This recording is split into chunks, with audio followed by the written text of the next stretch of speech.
Hello, good afternoon, everyone. I am Anmar Kamaluddin from Chalmers University of Technology, speaking to you from Gothenburg in Sweden. Welcome to our sixth and final webinar of this webinar series of the Enhanceria project. It is the project that supports the research and innovation dimension of Enhance Alliance of European Universities of Technology. Today's webinar is titled Inclusion, Diversity, and Equity in Research. And we have with us Professor Petra Lucht, Professor of Gender and Diversity in Science, Technology, and Society at the Center for Interdisciplinary Women's and Gender Studies at the Technische Universität of Berlin. We have also with us Melih Özkardes, and he is the head of the Diversity Office in the Enhance Alliance. Thank you both for joining us today, and we look forward to hearing your insights on a very important topic. So, Professor Petra, the floor is yours. Thank you so much, Anmar Kamaluddin, for this kind invitation. I'm really happy to be able to present today. So, first question is this okay, the presentation? Yes. Yes. I will talk about inclusion, diversity, and equity, IDE, in research from a gender studies perspective. And I will first start with possible starting points to talk about diversity, which is followed then by some remarks on the diverse research perspectives on gender and diversity in STEM, meaning science, technology, engineering, and mathematics. I will also present case studies on AI and from medicine on recent results on gender and diversity in STEM research and why this needs to be acknowledged. Also, there have been developed recently policies on integrating gender and diversity dimensions into research, and I will touch upon our upcoming training offer in the beginning of 2025 for Enhance Plus, a micro-program on gender and diversity in science, technology, and society. Gardenwarts and Rover established this model of diversity. It consists of 4 layers. In the core is the personality of a person. The next layer consists, according to Gardenwarts and Rover, of 4 core dimensions, which include ethnicity and nationality, gender, gender identity, physical and mental abilities, religion and worldviews, sexual orientation, social class, and age. More external dimensions are viewed as the following ones: how you spend your leisure time, what income you might have, education habits, and performance. And if diversity is an issue within an organization, the 4th layer comes into play, which includes work tasks, duration of employment, location of work, member of a union or not, department, and the like. You might know this. Another angle of diversity is to look at the social movement that campaign for more rights, visibility, and equality of persons who identify as lesbian, gay, bisexual, transgender, intersex, queer, agender, other gender identities. The acronym is kind of a little bit long, LGBTIQA plus people. You could also say one of the umbrellas is that the identification with regard to gender can be named non-cisgender heteronormative. You see here the rainbow flag in front of the main building of the Technische Universität Berlin, which we show on our website of our center. These visualizations of diversity point at intersectionality. On the left, you see people in diverse life situations with care work, as business people, or blue-collar work and the like, so very diverse. And the analytical tool in research that points to this diversity comes from intersectionality, a term which has been coined by Kimberly Crenshaw in the end of the 1980s. In intersectionality, you look at the intersection of different social inequalities such as class, gender, religion, or competencies, and they might intersect and lead to different outcomes than just looking at one of these inequalities. My next part in the webinar is now moving towards STEM and research perspectives in STEM. In the core, you see kind of a symbol of the whole field. One question one might ask is who participates in STEM? And this is a question that is posed very often with respect to diversity. How diverse is the professional community you look at in one organization or department? From a research perspective, one studies the professional cultures in the STEM fields. Another question one might pose is pointing toward the knowledge of STEM. What kind of knowledge is being created in the STEM fields and how is it conveyed? This knowledge also addresses knowledge about diversity and gender and more social inequalities. A third perspective in the research field touches upon applications of STEM. How are they designed and how they are transferred into society? This includes also science communication, what we are doing just right now here in this webinar. Of course, these are the arrows, so to speak, that symbolize the connection to the whole field. One can also study the interactions or intertwined configurations between these three research and perspectives or questions that can be asked. I don't draw here arrows between the three questions, but rather an kind of intertwined symbolization. Now I will continue to the next part of case studies. The first case studies that I rely on come from medicine, from the field of medicine, and you might have heard about them. On the top are some keywords toward on heart attacks. And until the 1990s, the heart attacks that were detected had symptoms like pain in the arm or in the breast. And late or not at all heart attacks were detected in women. Starting in around 2000, more and less frequent symptoms have been discovered in research, among them nausea, pain in the jaw and between the shoulder blades. Statistically, these symptoms can be arise more in the group of women. So it's a statistics. And also these symptoms can be detected in men, but the statistics differ. Another case is osteoporosis. This is related to the bone density. For a long time, until 2000 again, osteoporosis was a disease of women, not viewed as a disease of women, not so much of men. But men also develop osteoporosis, but later in age. This is related to the hormone levels in the bodies, and the hormone levels of women change during menopause, and the hormone levels change later in the life cycle of a man, and therefore osteoporosis developed later. So in general, despite a social health movement of women since the 1970s, these results gained more momentum around 2000 and later and led to a change of policies. This is another case.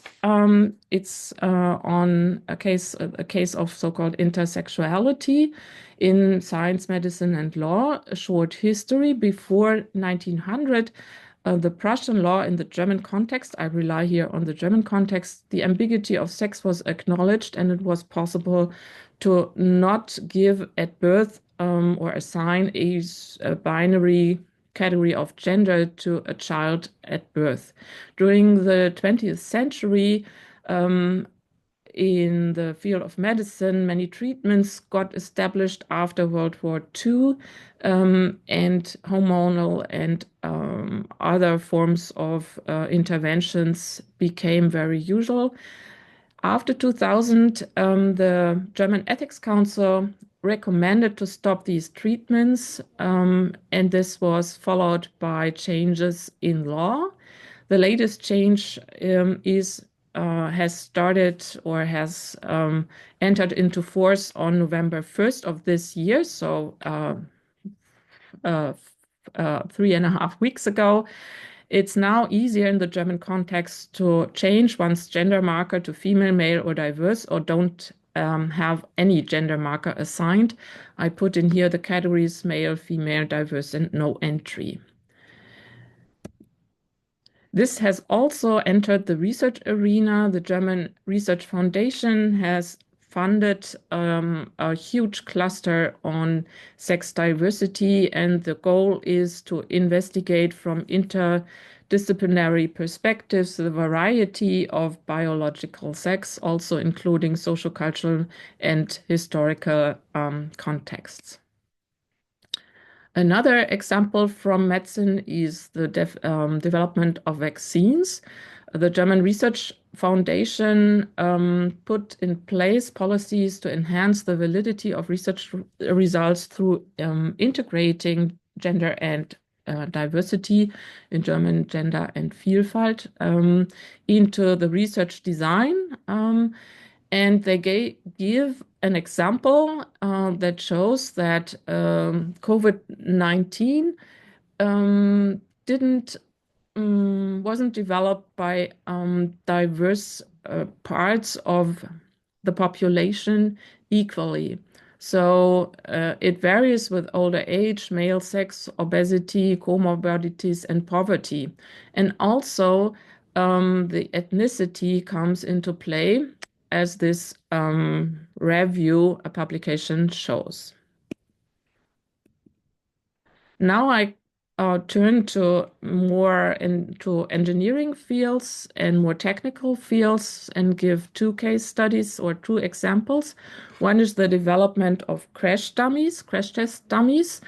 In the beginning, crash test dummies in the 1940s and 50s were developed in the military, and there was a norm of the body in size, weight, and height, and 95% of all adult males were represented with this dummy. But as we know, the development for car safety has developed further. There has been a female dummy has been developed, a pregnant dummy has been developed, and there are further developments for young children, for infants, and the like.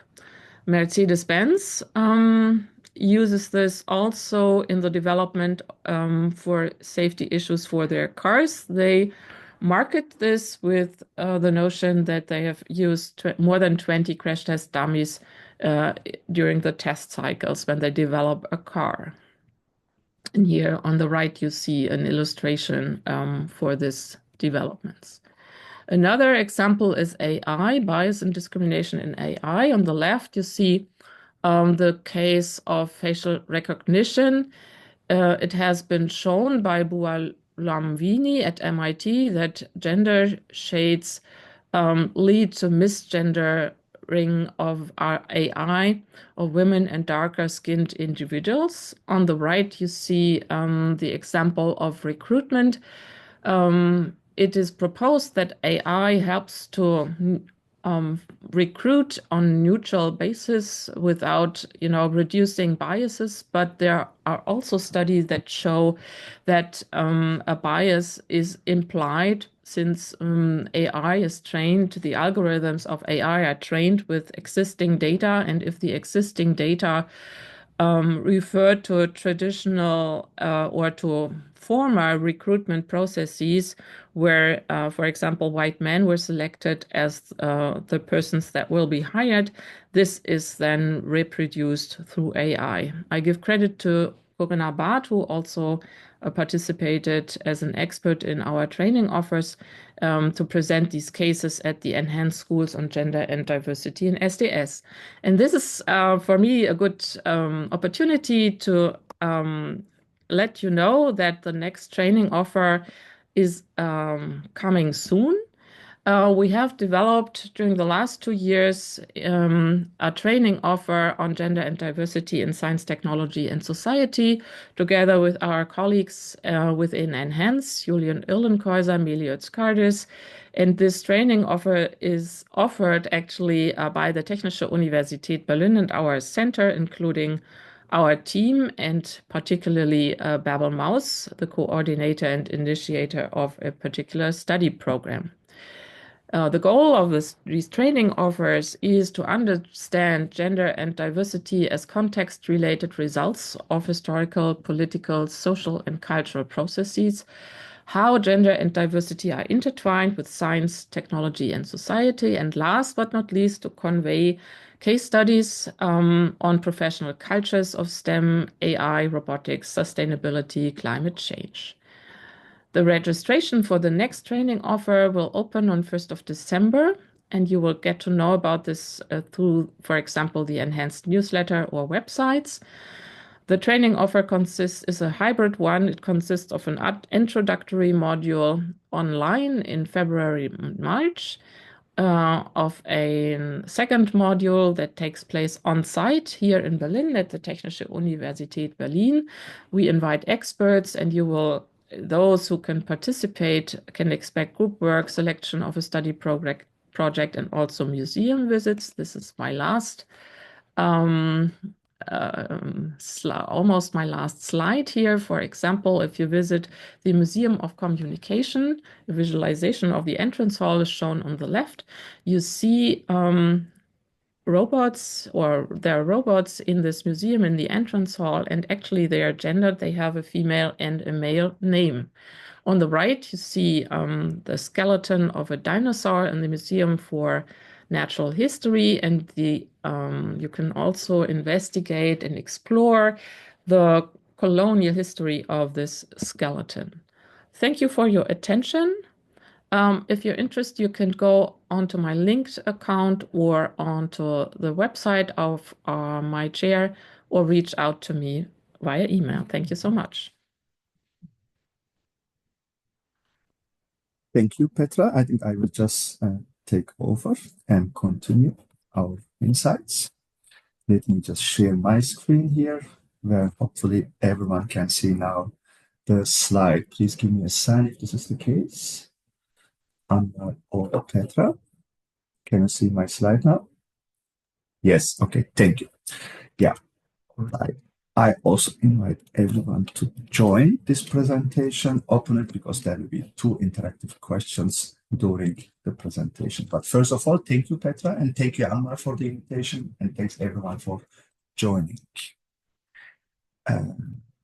Yeah, together in Enhance Alliance, we have the Enhanced Diversity Office, together with my colleagues from all 10 Enhance member universities in the Enhanced Diversity Office. We are working on making our alliance a diversity-aware, inclusive, and equitable organization where everyone feels welcome.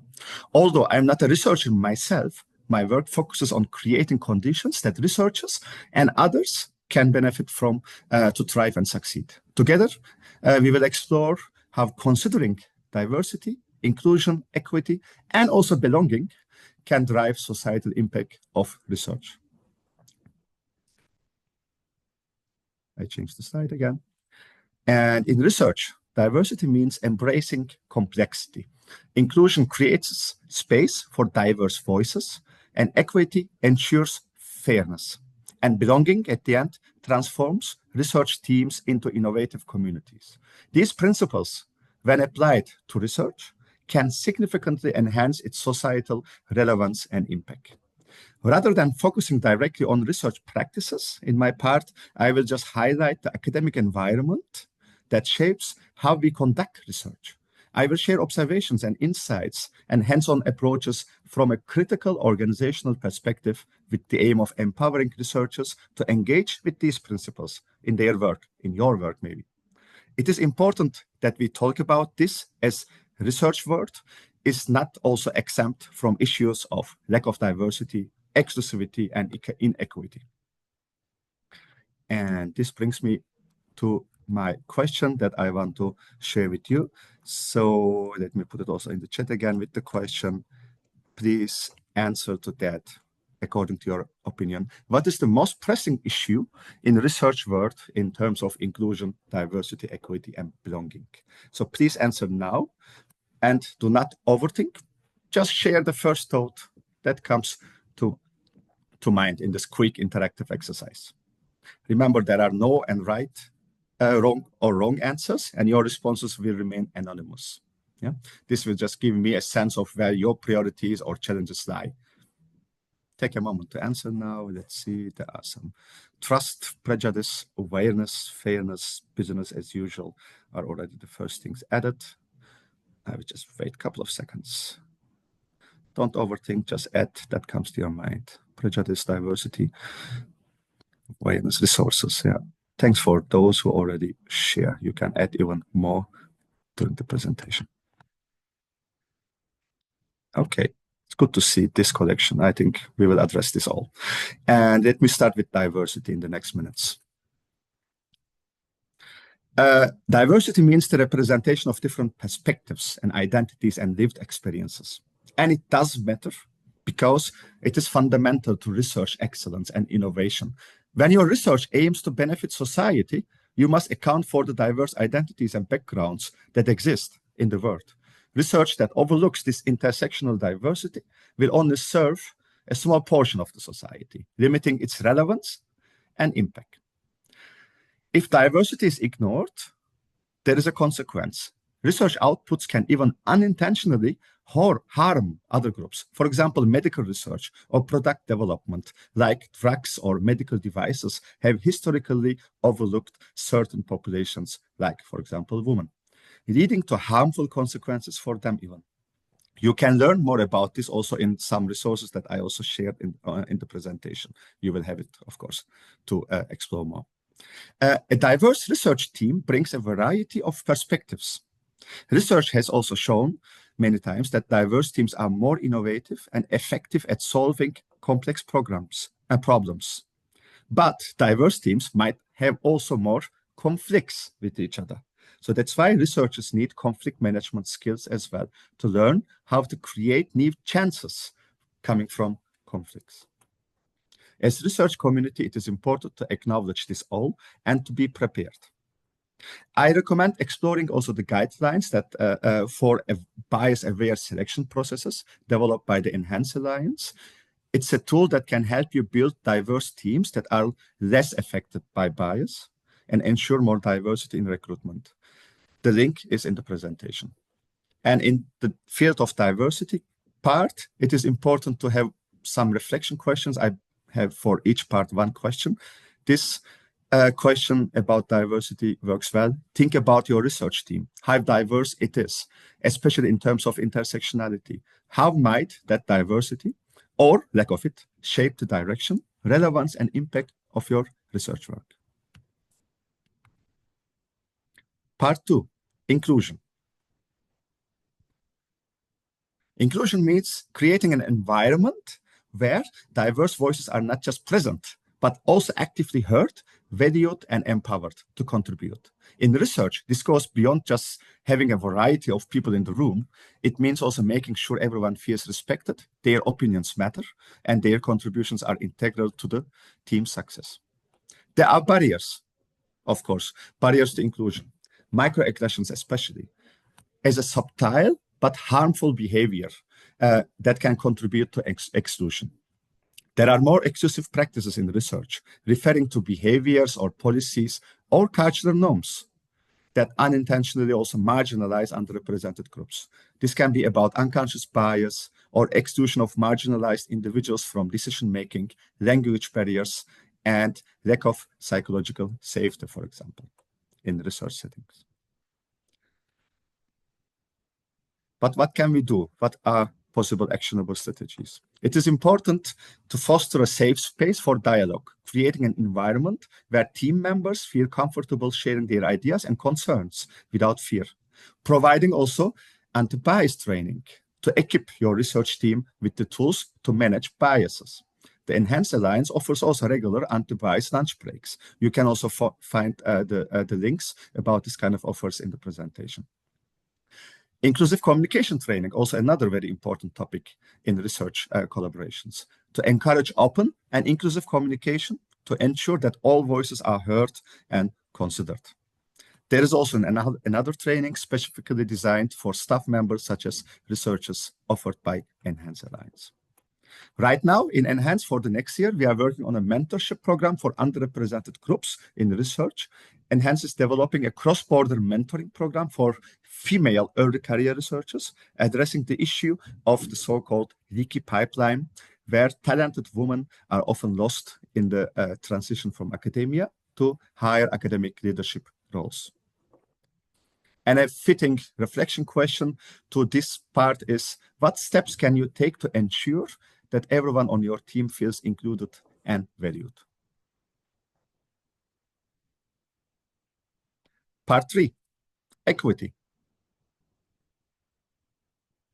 Equity in research. Equity ensures fairness by addressing systemic imbalances and removing barriers. Not everyone starts from the same place, also in the research field. It's about providing tailored support to ensure everyone has access to the same opportunities. That is basically the fundamental definition of equity. To highlight examples of inequity that can exist, that do exist also in the research field, it's about, for example, you can think of unequal access to training or development opportunities such as workshops, advanced research training, or conferences. It can be limited by factors like institutional support or financial constraints. Tokenism in team composition. Tokenism refers basically to superficially including individuals from underrepresented groups in research teams to appear diverse without actually addressing systemic issues or empowering these members in an equitable way. As a researcher, it is important that everyone advocates for equitable distribution of resources and opportunities and ensure underrepresented researchers have also access to the same resources. The reflection question in this part can be, how are equity practices considered in your work, in your research work, to welcome more underrepresented groups or perspectives in your research activities? And I come by saying that, having said that, to the last part, belonging, that I have added also because it's also very important to discuss about it. Belonging is the culmination of diversity, inclusion, and equity efforts, basically. When these elements are in place, they create a shared sense of purpose and connection among the team members, which contributes to their well-being and productivity. It is about celebrating achievements of all team members, for example, when you look for some actionable strategies to foster belonging. Celebrating together creates an inclusive atmosphere where everyone feels that their efforts are important in their activity, and regularly seek feedback to improve inclusivity also. It is not about checking the box regularly. It's about also regularly check in with your team meetings to ensure everyone feels included and supported. And of course, the feedback must be used to define the progress of the research activities. Networking and learning from each other is also very important in this part.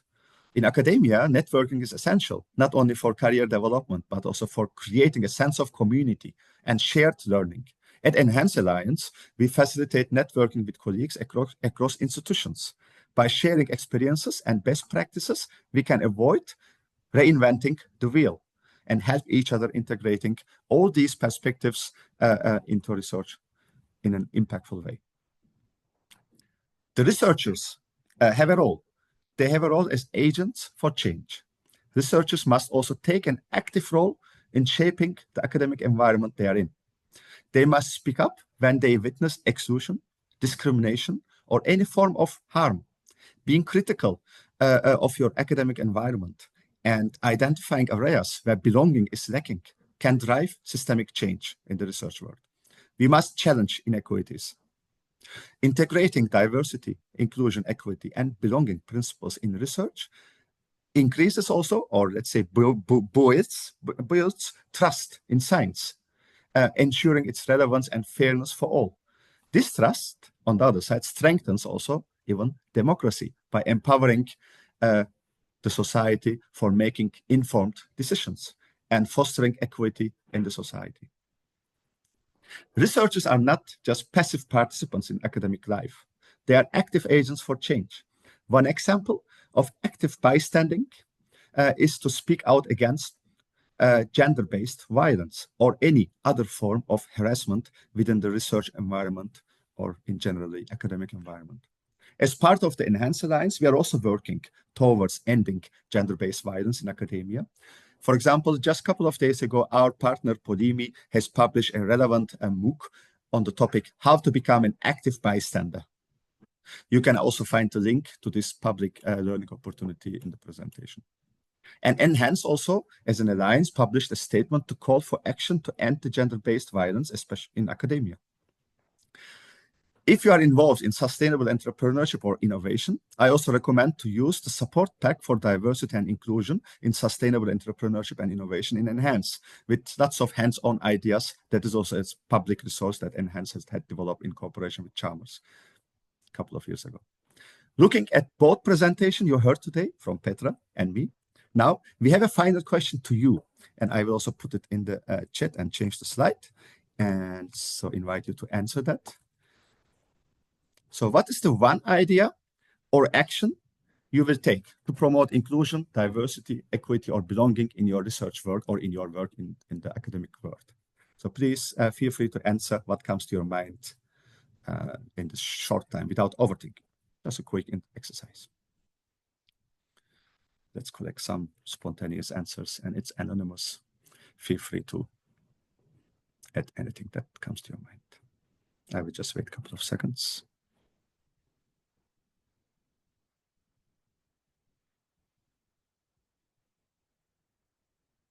So the first idea is already coming in. One idea or action, diverse data sets, diverse teams. Yeah. Let's collect maybe a couple of more. You can also get inspired by the sharings.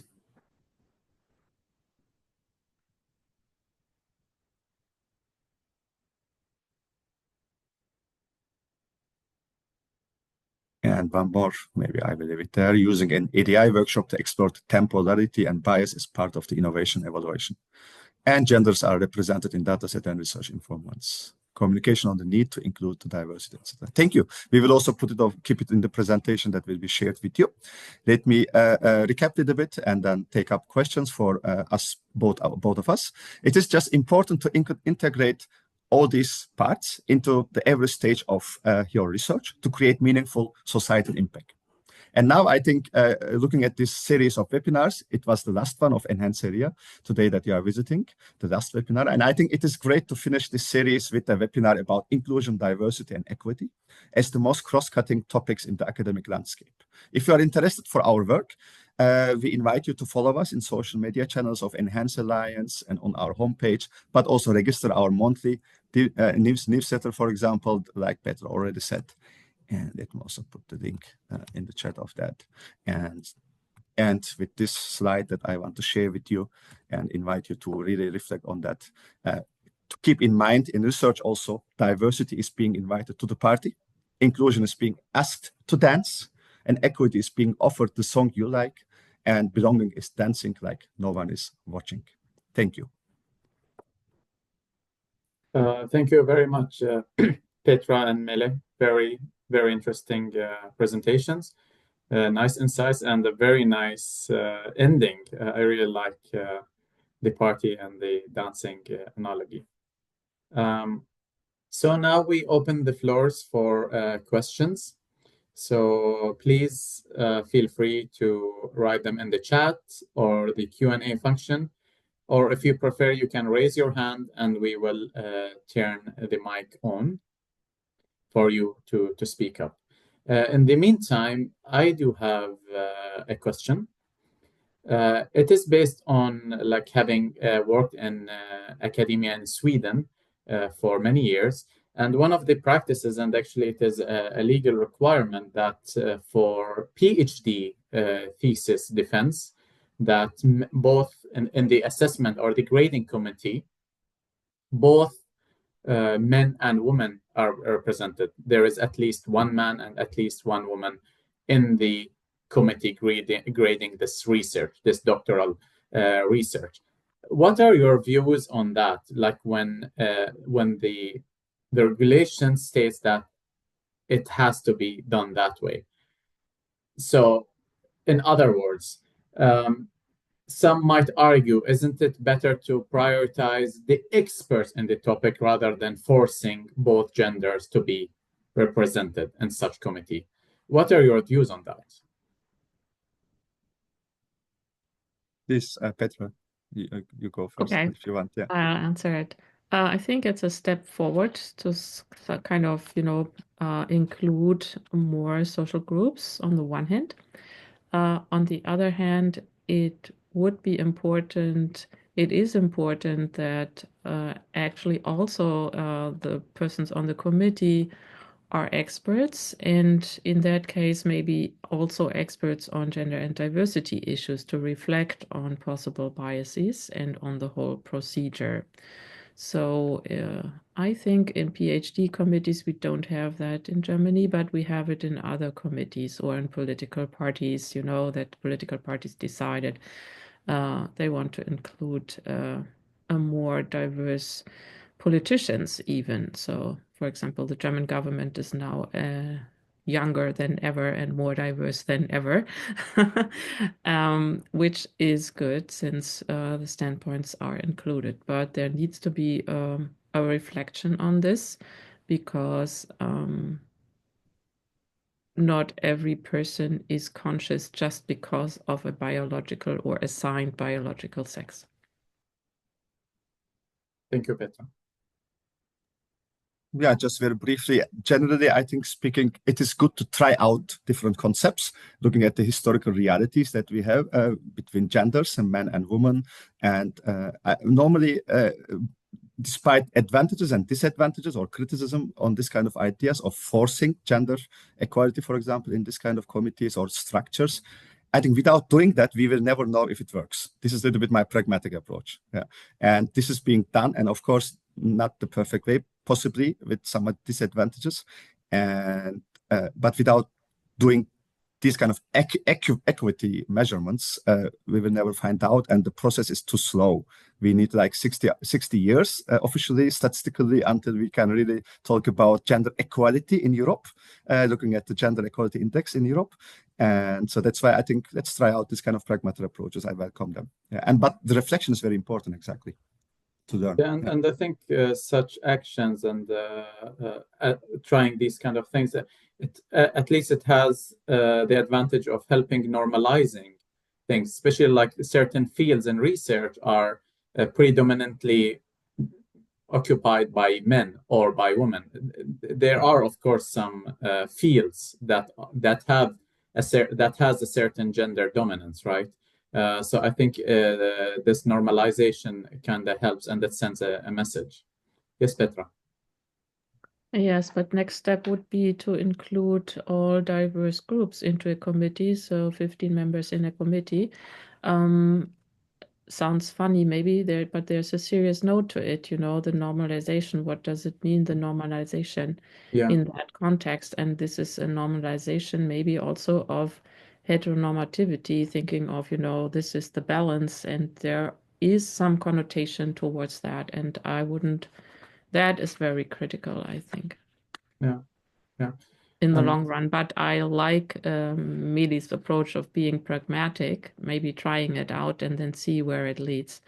And also the burden on if there's a minority, a women minority in the field, in the professional field, and they are required to become members of these committees, it puts a lot of burden on them. This is also the case in the professional context in the German universities, where women have to, be on the board, but it needs to be fair.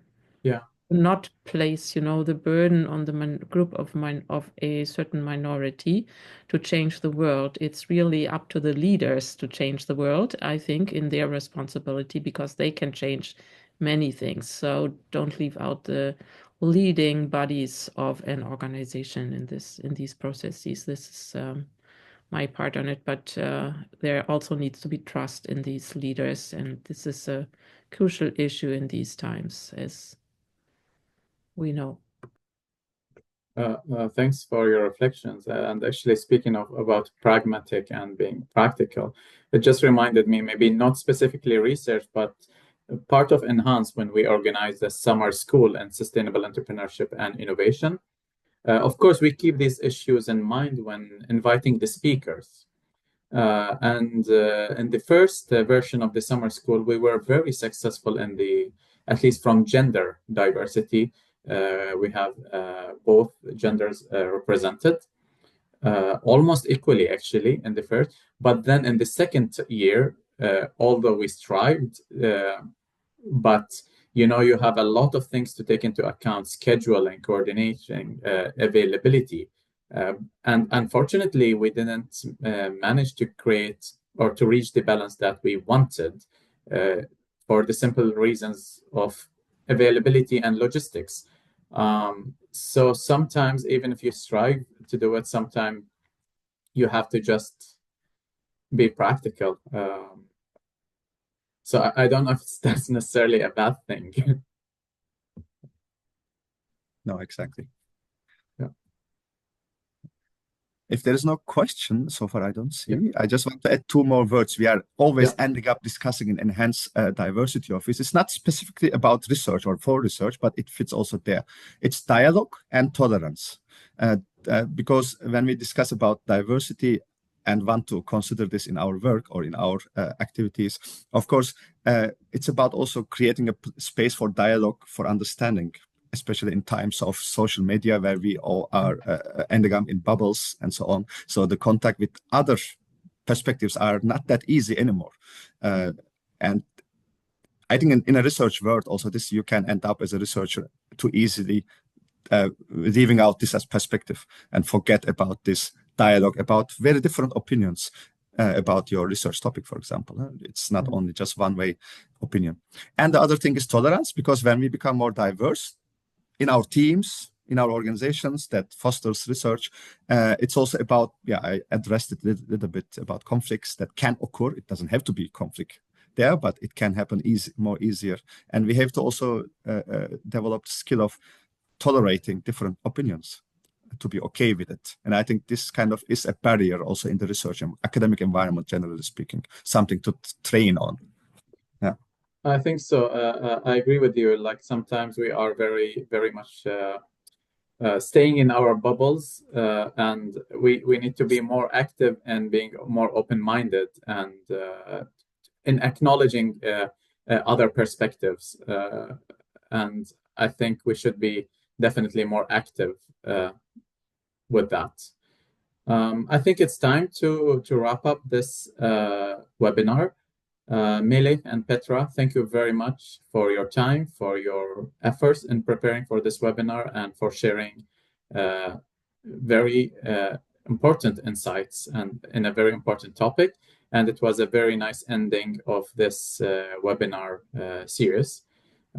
Thank you very much, and thank you all for attending and participating. Take care and have a nice afternoon. Bye-bye. Thank you. Bye-bye.